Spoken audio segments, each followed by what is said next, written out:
एक आदमी आया, एक व्यक्ति के पास गया, बोले भैया भैया हमको कुत्ता ने काट लिया। अच्छा कुत्ता ने काट लिया, इंजेक्शन। अरे बोले दिक्कत सुनो। बोले क्या? बोले कुत्ता ने तो काटा लेकिन बिना दांत के कुत्ता ने। अब बताओ हम करें सो करें क्या? दूसरा आदमी भी कम नहीं था। चिंता क्यों करते हो? तुम्हें बिना दांत के कुत्ते ने काटा, तुम इंजेक्शन लगवाओ बिना सुई वाला। एक बार अनपढ़ गवार सी बेचारी पत्नी, उसकी शादी पढ़े लिखे से हो गई। पति ने समझाया देखो भाई पार्टियों में जाना है तो थोड़ा परिचय सीख लो। कोई तुमसे पूछा कि ये तुम्हारे साथ कौन है, तुम बता देना ये हमारे हस्बैंड है, मैं इनकी वाइफ। बस इतना सीख लो।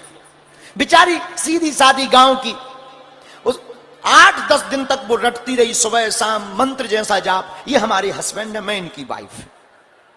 एक दिन पार्टी में गए, दोनों गए तो लोगों ने घेर लिया तो स्त्रियां कोई समूह आया, पूछा कौन है तुम्हारे साथ में? तो जो कहना था कई बार आते आते भूल जाता है भीड़ देखकर, तो इसने कहना कुछ और था, सीधा कह दिया ये हमारे हेडपंप है, मैं इनकी पाइप। तालाब के किनारे पर एक आदमी डूब रहा था। लोग बोले बचाओ बचाओ भाई, जब बचाओ बचाओ, कोई बचाओ, कोई मोबाइल निकाल रहा हो, कोई वीडियो बना, बचाओ बचाओ। एक नौजवान गिर गया, लोग ताली बजाने लगे, बहुत बढ़िया, वेरी गुड मैन। वो बचा करके लाया, लोगों ने पीठ थपथपाई, शाबाश तुमने जवानों की नाक बचाई, तुम गए, बहुत बढ़िया, आज तुमने बहुत बहादुरी का काम किया। कोई बोला फोटो खींचो अखबार में डालो, कोई बोला नहीं ब्रेकिंग न्यूज, वो बोला फोटो बाद में खींचना, ये बताओ धक्का किसने दिया था? बताओ ये भी जबरदस्ती का है? यही हाल हम लोगों का है आज का। हम लोग धर्म की रक्षा के लिए आ नहीं रहे, कोई धक्का दे दे तो आ जाते हैं। ऐसे ही एक आदमी ने सोने का दांत लगवाया, दांत सोने का दांत, कई लोग लगवा लेते ना गावन में, सोने का दांत लगवाया, पंगत में बैठा, पुराना जमाना, तो पंगत में खीर परोसी, तो जो खीर परस रहे थे वो चौबे जी थे। अब खीर बड़ी साधारण तरीके से कह सकते हो खीर लाओ, लेकिन उन्होंने कहा सोचा कि अगर हम खीर कहेंगे तो दांत नहीं दिखाई देगा, तो पता है ये क्या बोले? थीर ला, थीर दो, थीर, ताकि दांत दिखे। तो बोले थीर दो, थीर।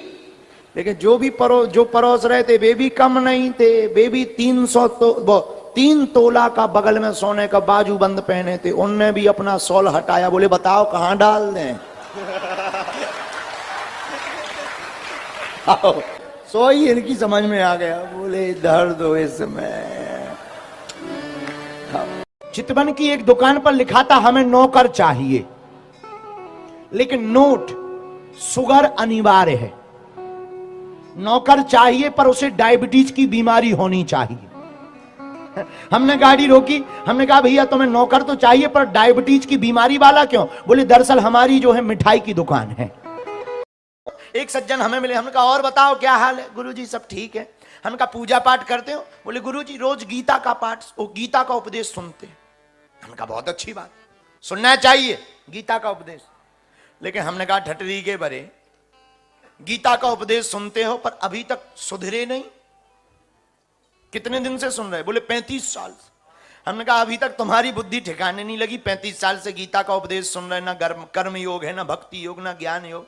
अरे बोले गुरुजी आप भगवत गीता समझ रहे हैं क्या? हमने कहा हम तो वही। अरे बोले गीता हमारी लोगाई का नाम है। एक आदमी पंडित जी के पास आया, बोले गुरुजी हमारे हाथ में खुजली हो रही, क्या होगा? पंडित जी बोले भाई तुमको रुपया मिलना है, रुपया। तब तक बोला गुरुजी हमारे दूसरे हाथ में खुजली हो रही, तो पंडित जी बोले भाई तुमको डबल रुपया मिलना। थोड़ी देर में बोला गुरुजी हमारे पांव के तलवा में खुजली हो रही। पंडित जी बोले लगता है गड़ा हुआ धन मिल रहा है। बोले गुरुजी अब तो सिर में भी खुजली हो रही। बोले बेटा लगता है तुमको हीरा मिलने, हीरा, डायमंड। गुरुजी अब तो हमारी पीठ में भी खुजली हो रही। महात्मा जी बोले ठटरी के बरे खुजली को रोग होगा खा।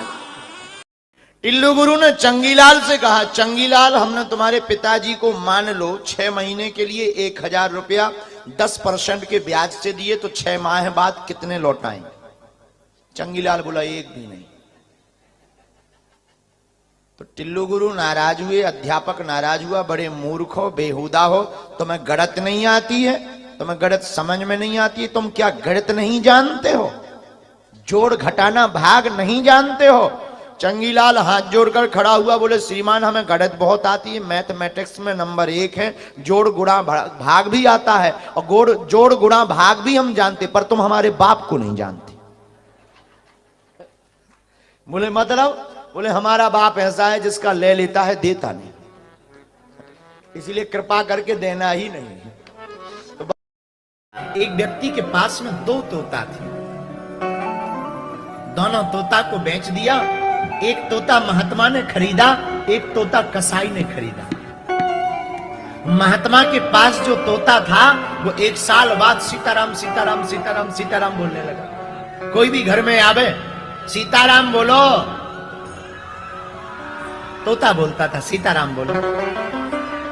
लेकिन कसाई के घर में जो तोता रहता था उसने दिन भर एक ही बात सुनी, मारो काटो मारो काटो। इसके घर में जो भी आवे तुरंत कहता था मार डालो काट डालो। एक ही मां के दोनों बच्चे हैं, दोनों तोता है, पर एक सीताराम कह रहा, एक मार डालो काट डालो कह रहा। महत्वपूर्ण नहीं है कि आप किसके बच्चे हो, कहां हो, कहां रहते हो, ये बड़ा महत्वपूर्ण है। किसके साथ रहते हो ये उससे ज्यादा महत्वपूर्ण है। हमारे ठाकुर जी हैं ही ऐसे, जो एक बार इनको देख लेता है और दुनिया में उसे कुछ भी भाता ही नहीं है। ऐसे समझो तुमको बहुत मिठाई खिलाई जाए, मिठाई, अब मिठाई खिलाने के बाद चाय पिलाई जाए, चाय मीठी लगेगी? बोलो हाँ जी या ना जी, बोलो ना जी। कितनी भी मीठी चाय हो फीकी नजर आएगी, क्योंकि पहले मिठाई खा चुके। सूर्य को भर नजर देख लिया जाए और फिर बल्ब को देखा जाए तो क्या बल्ब दिखाई पड़ेगा? बिल्कुल नहीं दिखाई पड़ेगा। उसी प्रकार जो ठाकुर जी को एक बार देख लेगा फिर उसे दुनिया का कोई भी रंग दिखाई नहीं पड़ेगा, जिसके ऊपर गोविंद का रंग चढ़ जाएगा। एक महात्मा भयंकर ठंडी गंगा स्नान करने गए, अंगूठा गंगा जी में डाला, शरीर फड़फड़ा गया, इतनी ठंडी। उन्होंने कहा अंगुष्ठा स्नानम सो सर्वम स्नानम, अंगुष्ठा स्नानम सो सर्वम स्नानम। हम मिले रास्ते में, बोले और पंडित जी? हमने कहा महाराज दंडोत। बोले खुश रहो कल्याण हो। हमने उनको गौर से देखा ऊपर से नीचे तक। हमने कहा स्नान हो गए? बोले हो गए। हमने कहा और तो सब ठीक है, रोज मिलते थे, स्नान होते थे, आपके बाल गीले होते थे, आज बाल सूखे हैं। हमने उनको छुआ तो धीरे से मुस्कुराते हुए बोले पंडित जी अंगुष्ठा स्नानम सो सर्वम स्नानम। हम भी नहाने जा रहे थे लेकिन हम समझ गए, हमने भी उनका शरीर पकड़ा और पूरे शरीर में हाथ लगाए। बोले ये क्या है? हम कही त्वम स्नानम सो मम स्नानम। जब तुम्हारी हालत हमें पता चल ही गई कि हाल बेहाल हो जाना है, तो आपके स्नान तो हमारे स्नान, अब कौन